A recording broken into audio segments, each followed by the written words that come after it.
जय जगन्नाथ स्टूडेंट जय जगन्नाथ देखले उजेई Odisha joint entrance examination 2026 counselling केबे ठारू आरंभ रही एवं केबे तुम स्टार्ट हम केबे तुम माने सिलेक्शन आरंभ हम सेटा आज वीडियो जनईदेवी पूरा 100% डिटेल सहित आपड़ जदि चैनल को प्रथम थर आसती चैनल को सब्सक्राइब कर दिंतु सहित गोटे लाइक कर दिंतु गोटे सब्सक्राइब कर दिंतु आउ चलते वीडियो उपरकू जावा कहते ओडिशा जॉइंट एंट्रांस एग्जामिनेशन 2026 जो काउंसलिंग आरंभ हम से काउंसलिंग जो आरंभ हम समस्ते भावुवे सार केबे आरंभ हम सर केबे स्टार्ट हम आम केते टଙ୍କା फीस दमु केते टଙ୍କା ये दमु कहते गले सब ये वीडियो डिटेल्स जनईदेवी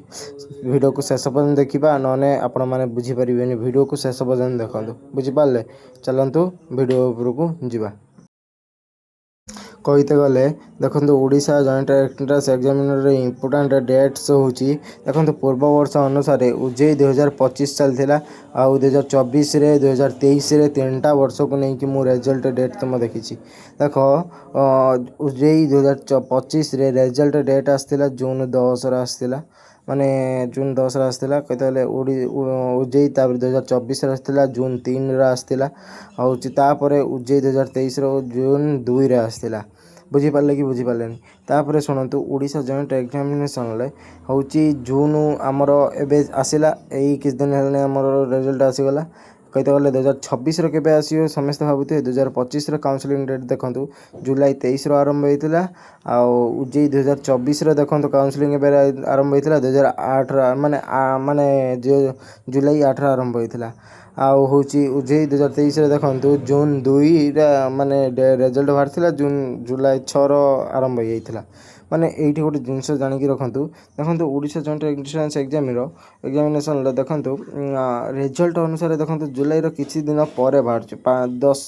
गोटे सप्ताह कि 2 सप्ताह पर बाहर बुझीपारे कि बुझीपारे मत एथरक भी मुझे कहीदे आमर रिजल्ट बाहरला आउ यही जो जुलाई 10 रु 11 भितर बाहर जीव बुझीपार